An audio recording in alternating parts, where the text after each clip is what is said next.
붉은 거짓말, 탐욕이 부른 파멸. 일장 황금세장의 꿈. 서울 용산구 한남동 한강이 내려다 보이는 펜트하우스 최고층. 70세의 재벌 2세 강철수는 넓은 거실 창가에서 아침 커피를 마시며 한강을 바라보고 있었다. 아버지, 아침은 드셨어요? 뒤에서 들려온 목소리의 주인은 그의 외동아들 강민우였다. 강철수가 운영하는 대한건설의 상무이사로 아버지의 뒤를 이을 예정인 후계자였다. 응, 방금 먹었다. 너는? 저는 회사 가서 먹을게요. 오늘 중요한 계약이 있어서 일찍 나가야 해요. 민우는 아버지에게 인사를 하고 나가려 했다. 민우야, 잠깐. 철수가 아들을 불렀다. 네, 아버지. 너 나이가 이제 38인데 결혼은 언제 할 거냐? 이 질문은 최근 몇 년간 아버지가 가장 자주 하는 말이었다. 민우는 속으로 한숨을 쉬었다. 아버지, 지금은 회사 일이 더 중요해요. 결혼은 나중에. 나중에가 언제야? 내가 손자 얼굴 보고 죽어야 하는 거 아니냐? 철수의 목소리에는 간절함이 묻어났다. 부인을 일찍 잃고 혼자서 아들을 키운 그에게 가족은 무엇보다 소중했다. 알겠어요, 아버지. 좋은 사람 있으면 소개해드릴게요. 민우는 아버지를 달래며 회사로 향했다. 하지만 그는 몰랐다. 이미 누군가가 그들 가족을 노리고 있다는 것을. 이장 계산된 만남. 같은 시각 강남구 신사동의 한 카페. 29세의 한소영은 창가 자리에서 노트북을 열어놓고 무언가를 열심히 조사하고 있었다. 화면에는 대한건설 강민우라는 검색 결과들이 가득했다. 사진으로 보니 생각보다 괜찮네. 소영은 민우의 사진을 보며 중얼거렸다. 그녀의 눈에는 사랑이 아닌 계산이 가득했다. 소영은 어려운 가정 환경에서 자랐다. 아버지는 사업 실패로 일찍 세상을 떠났고 어머니는 병원비를 감당하지 못해 빚더미에 앉아 있었다. 그녀에게 결혼은 사랑이 아닌 생존의 수단이었다. 강민우. 대한건설 후계자, 재산 규모 수천억. 아버지 강철수와 단둘이 사는 집안. 소영은 수집한 정보를 다시 한번 점검했다. 6개월 전부터 그녀는 강민우에 대해 철저히 조사했다. 그의 취향, 성격, 심지어 자주 가는 장소까지 모든 것을 파악했다. 오늘이 D-데이네. 소영은 노트북을 닫고 화장을 고쳤다. 오늘 그녀는 우연히 민우와 마주칠 예정이었다. 민우가 매주 목요일 오후에 들르는 서점에서 말이다. 3장 운명이라는 이름의 연출. 오후 3시 교보문고 강남점. 민우는 경영 관련 서적을 찾아보고 있었다. 그때 옆 서가에서 책이 떨어지는 소리가 났다. 아! 소영이 일부러 책을 떨어뜨렸다. 민우는 반사적으로 책을 주워서 건네주었다. 괜찮으세요? 아, 감사합니다. 죄송해요. 소영은 수줍은 미소를 지으며 책을 받았다. 그녀가 집어든 책은 경영학 개론이었다. 민우가 관심 있어 할 만한 분야였다. 경영학에 관심이 있으시군요. 민우가 자연스럽게 말을 걸었다. 네, 회사에서 승진을 위해 공부하고 있어요. 하지만 어려워서. 소영은 애써 어려워하는 표정을 지었다. 아, 제가 경영 쪽 일을 하는데 혹시 도움이 필요하시면. 민우는 친절하게 제안했다. 소영의 계획대로였다. 정말요? 하지만 갑자기 이런 부탁을. 괜찮아요. 커피 한잔 하면서 얘기해요. 그렇게 두 사람의 첫 만남이 시작되었다. 소영에게는 계획된 만남이었지만 민우에게는 운명적인 만남이었다. 사장 완벽한 연기. 카페에서 민우와 소영은 2시간 가까이 대화를 나눴다. 소영은 완벽한 연기를 펼쳤다. 저는 작은 회사에서 일반 사무직으로 일해요. 꿈은 크지만 현실은 어렵더라고요. 소영은 진실한 듯 말했다. 하지만 실제로는 무직이었고 취업보다는 좋은 결혼만을 꿈꾸고 있었다. 어떤 꿈을 가지고 계세요? 민우가 관심 있게 물었다. 저는 안정적인 삶을 살고 싶어요. 가족을 꾸리고 아이들을 잘 키우고 그런 평범한 행복이요. 소영의 말에 민우는 감동했다. 최근 만난 여성들은 대부분 그의 재산에만 관심을 보였는데 소영은 달랐다. 정말 좋은 마음가짐이네요. 요즘 그런 생각을 가진 분을 만나기 어려운데. 민우 씨는 어떤 일을 하세요? 소영은 이미 알고 있으면서도 모르는 척 물었다. 건설업계에서 일해요. 그냥 평범한 회사원이에요. 민우는 자신의 신분을 숨겼다. 대한건설 후계자라는 사실을 알리고 싶지 않았다. 건설업이면 힘드시겠어요. 조금은 힘들지만 보람 있는 일이에요. 두 사람은 자연스럽게 연락처를 교환했다. 소영의 첫 번째 계획이 성공한 순간이었다. 5장 달콤한 함정. 그 후 한 달 동안 민우와 소영은 거의 매일 만났다. 소영은 완벽한 여자친구를 연기했다. 민우 오빠, 오늘도 고생 많으셨어요. 소영은 민우가 퇴근할 때마다 회사 앞에서 기다렸다. 민우는 그런 소영의 정성에 감동했다. 소영아, 너 때문에 힘든 줄도 모르겠어. 민우는 진심으로 소영을 사랑하기 시작했다. 하지만 소영은 이미 민우의 정체를 모두 알고 있었다. 사립탐정을 고용해서 강철수와 민우의 재산 상황까지 상세히 조사한 상태였다. 대한건설 회장 강철수의 재산 추정액 3천억 원. 아들 강민우는 외동아들로 모든 재산을 상속받을 예정. 소영은 혼자 있을 때 수집한 자료를 다시 확인했다.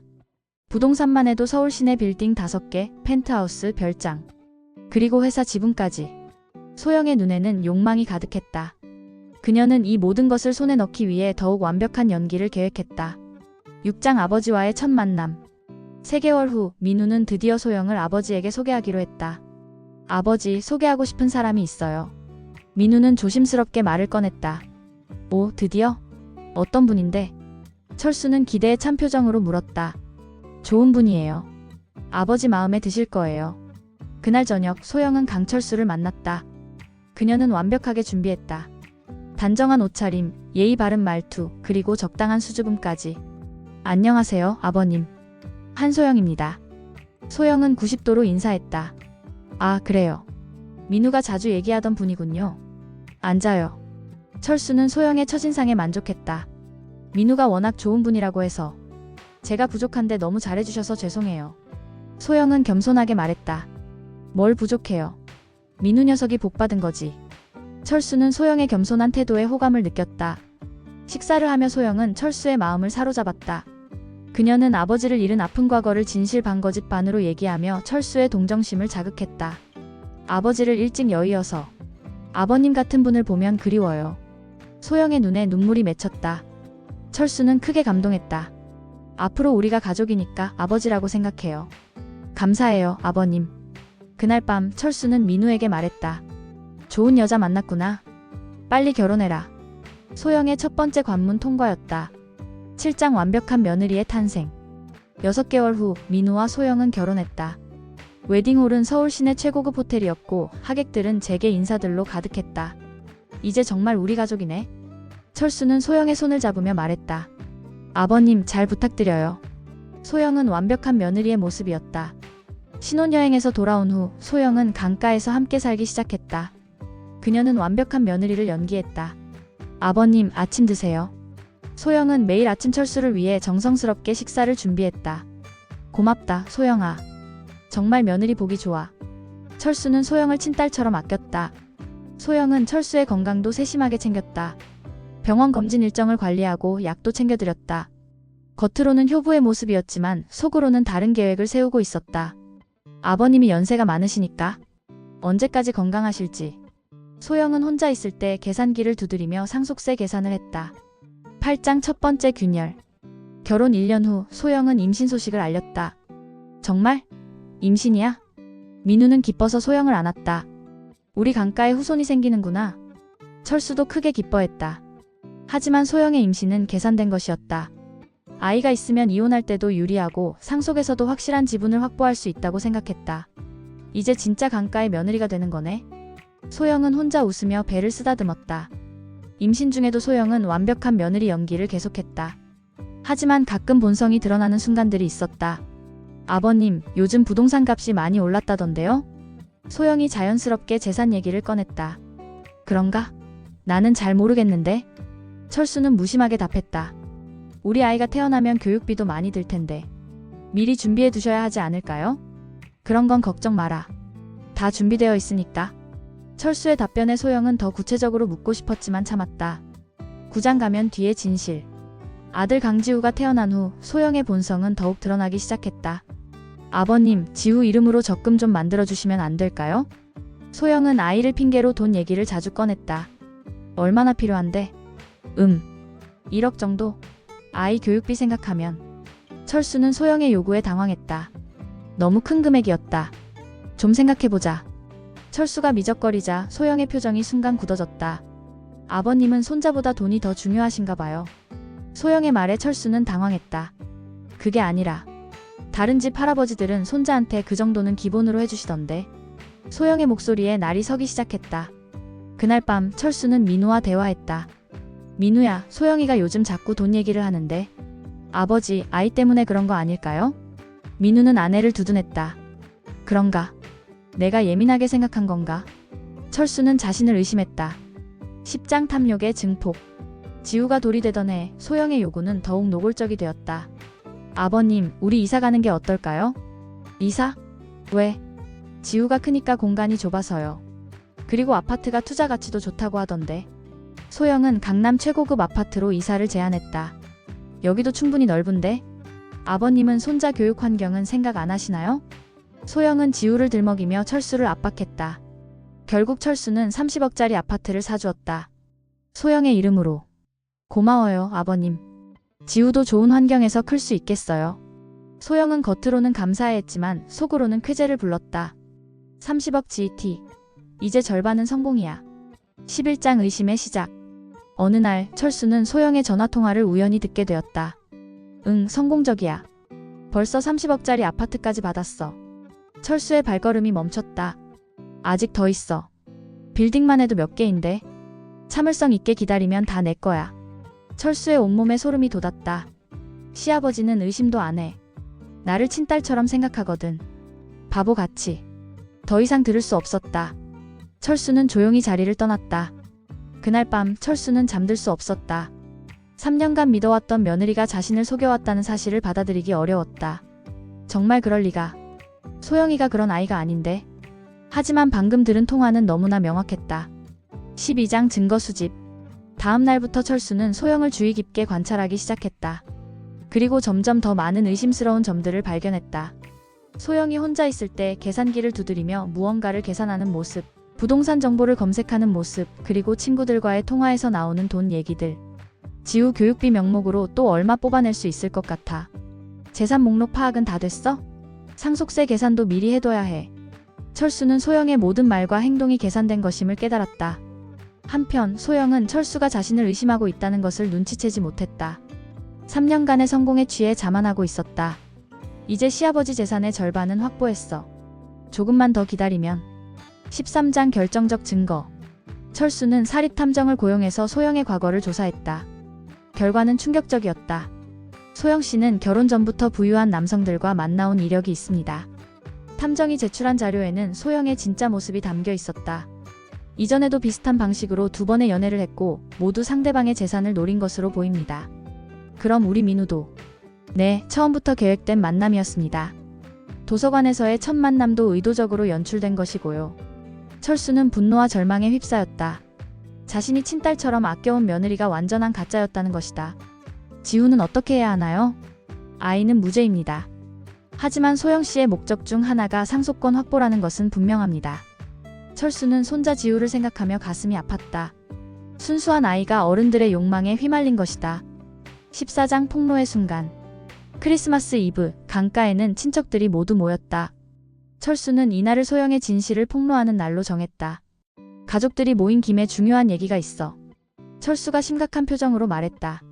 무슨 얘기예요, 아버지? 민우가 궁금해했다.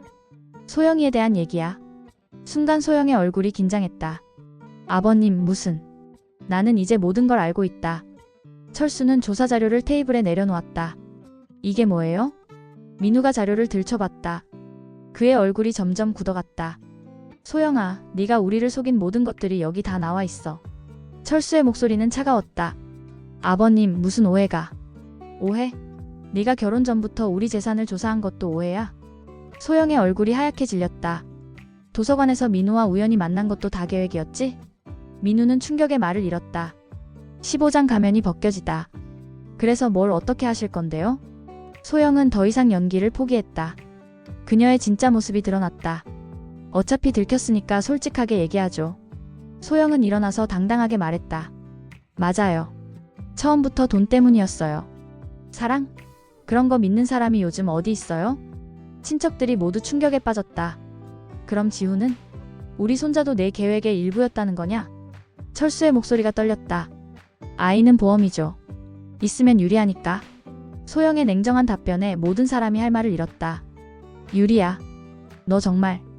민우는 아내를 믿을 수 없었다. 오빠도 알고 있으면서 왜 그래요? 결혼할 때 시댁 재산 규모 다 얘기해줬잖아요. 그건 그냥 궁금해서 물어본 거였는데. 아니에요. 전 처음부터 확실히 했어요. 사랑은 배부른 소리고 현실은 돈이라고. 16장 아들의 배신감. 3년 동안 나는 뭐였어? 민우의 목소리가 떨렸다. 좋은 남편이었죠. 착하고 순진하고. 그래서 속이기 쉬웠어요. 소영의 말에 민우는 무너졌다. 그럼 우리가 함께한 모든 시간이 다 거짓이었어? 거짓이라기보다는 연기였죠. 꽤 힘들었어요, 솔직히. 민우는 자리에 주저앉았다. 아버지가 그를 부축했다. 민우야, 괜찮다. 아버지, 제가 바보였어요. 제가 다 잘못했어요. 내 잘못이 아니야. 소영이가 너무 교활했던 거지. 철수는 아들을 위로하며 소영을 쏘아봤다. 그만 나가라. 더 이상 우리 집에 있지 마라. 저도 나가고 싶어요. 하지만 제 권리는 찾고 나갈 거예요. 소영은 끝까지 뻔뻔했다. 17장 법정 공방. 소영은 이혼을 하면서도 재산 분할과 양육권을 요구했다. 3년간 결혼 생활을 했고 아이도 낳았어요. 당연히 권리가 있죠. 법정에서 소영은 당당했다. 하지만 결혼 자체가 사기였잖습니까? 강가의 변호사가 반박했다. 사기라고 할 수 있나요? 저도 진심으로 결혼했어요. 소영은 끝까지 발뺌했다. 재판은 몇 달간 계속되었다. 소영의 과거와 계획적인 결혼 의도가 모두 드러났지만 법적으로는 복잡한 문제였다.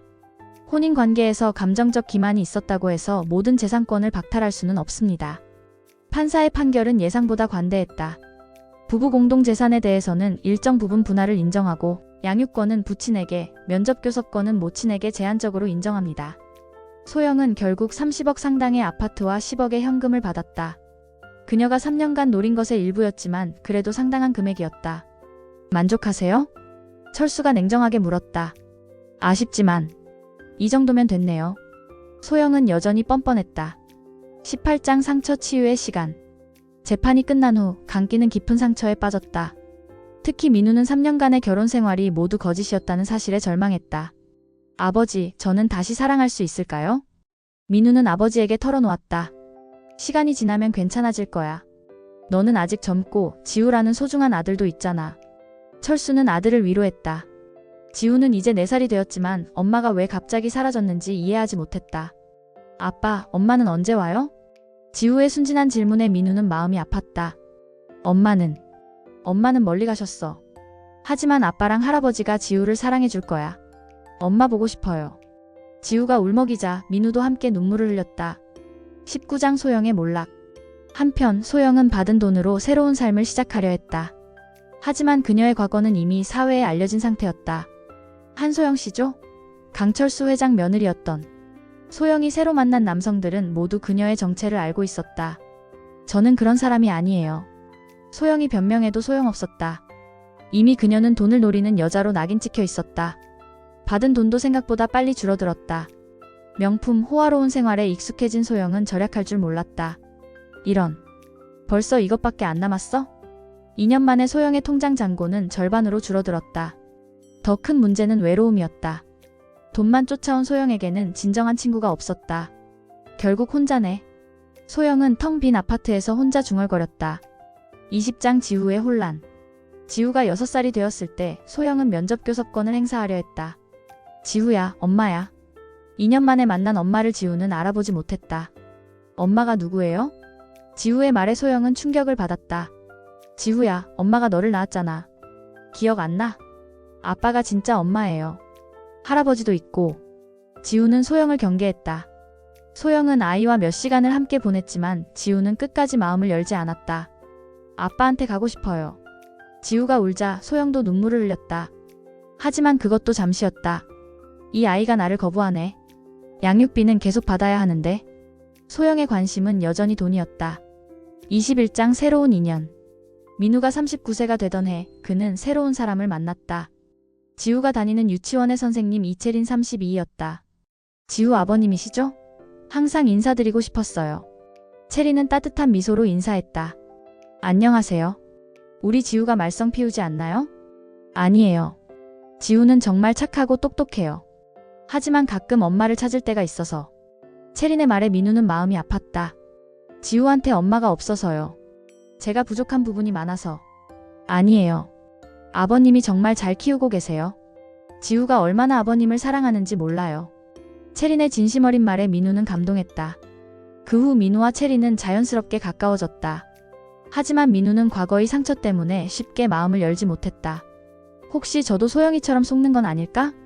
민우는 항상 의심했다. 22장 진실한 사랑. 체리는 민우의 과거를 알고 있었다. 하지만 그녀의 관심은 돈이 아닌 민우와 지우였다. 민우 씨, 과거는 과거예요. 지금의 민우 씨를 보고 있어요. 체리는 진심으로 말했다. 하지만 제가 또 잘못 판단하면? 그럼 천천히 알아가면 되죠. 급할 것 없어요. 체린의 이해심에 민우는 점점 마음을 열기 시작했다. 철수도 체린을 좋아했다. 소영과는 완전히 다른 모습이었다. 지우야, 체린 선생님이 좋아? 네. 선생님이 엄마였으면 좋겠어요. 지우의 순진한 말에 체린은 눈물을 흘렸다. 지우야, 정말 그래도 될까? 네. 선생님이 우리 엄마 되세요. 지우가 체린을 안으며 말했다. 23장 새로운 가족. 1년 후 민우와 체린은 결혼했다. 이번에는 작은 규모의 가족 중심 결혼식이었다. 이번에는 진짜 가족이야. 철수는 체린의 손을 잡으며 말했다. 아버님 잘 부탁드려요. 지우도 제가 잘 돌볼게요. 체린은 진심으로 약속했다. 지우는 드디어 진짜 엄마를 얻었다. 체린은 지우를 친아들처럼 사랑했다. 엄마, 사랑해요. 지우가 체린을 안으며 말했다.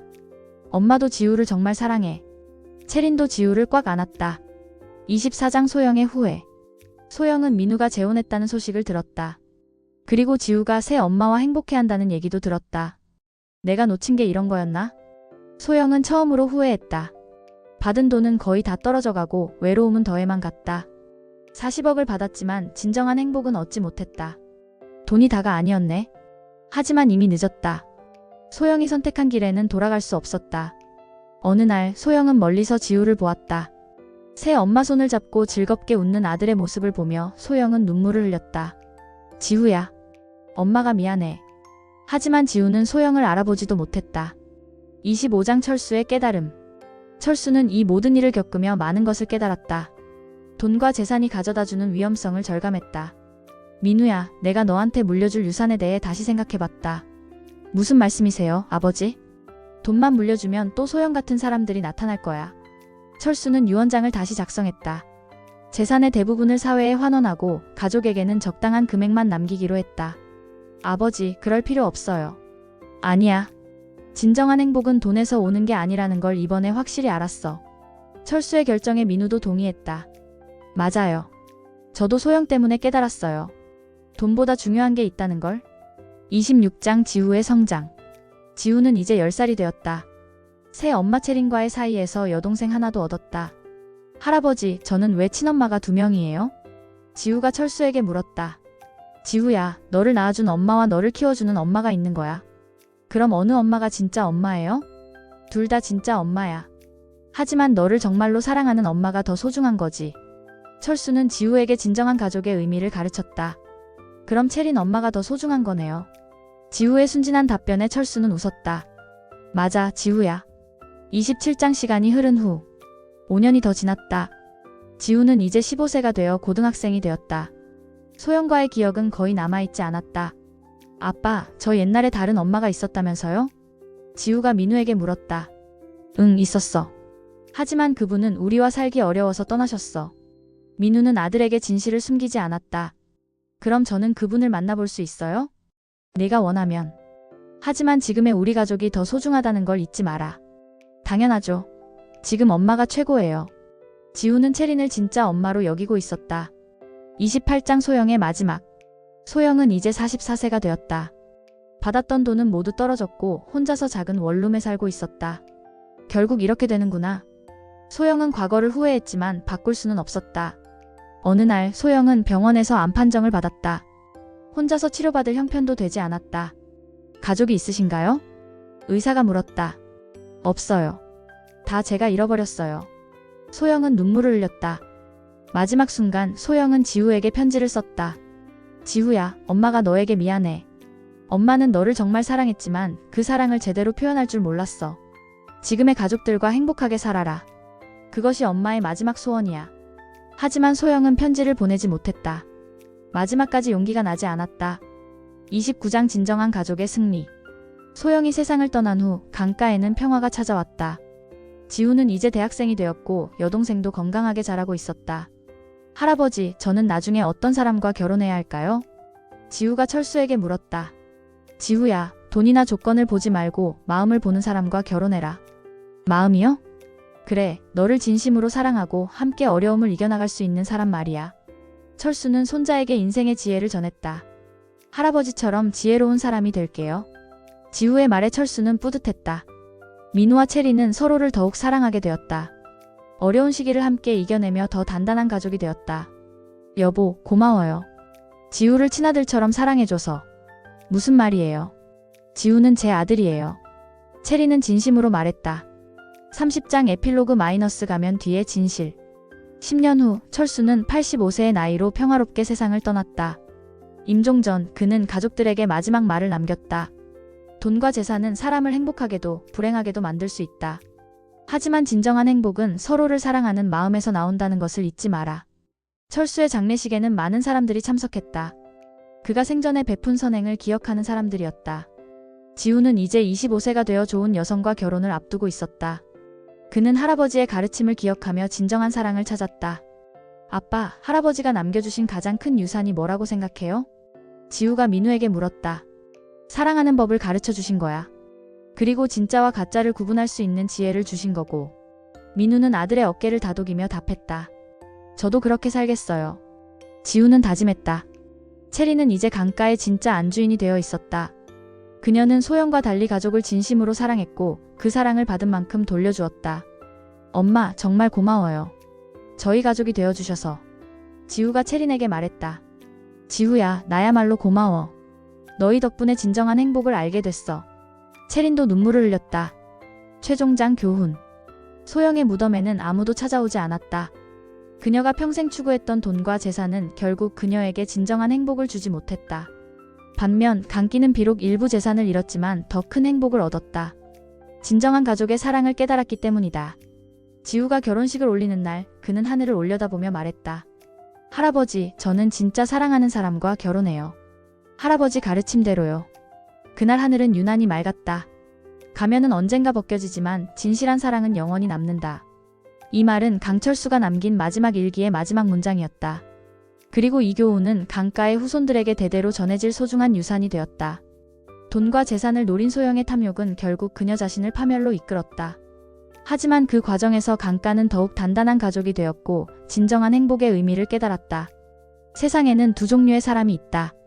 겉모습과 조건을 보는 사람과 마음과 진심을 보는 사람. 소영은 전자였고 체리는 후자였다. 그리고 그 선택의 결과는 극명하게 달랐다. 가면 뒤에 숨겨진 진실은 언젠가 반드시 드러난다. 하지만 진실한 마음으로 사랑하는 사람들은 어떤 시련도 이겨낼 수 있다. 가족이란 피가 섞였다고 해서 저절로 만들어지는 것이 아니다. 서로를 향한 진심 어린 사랑과 희생으로 만들어지는 것이다. 강철수의 유언 중에서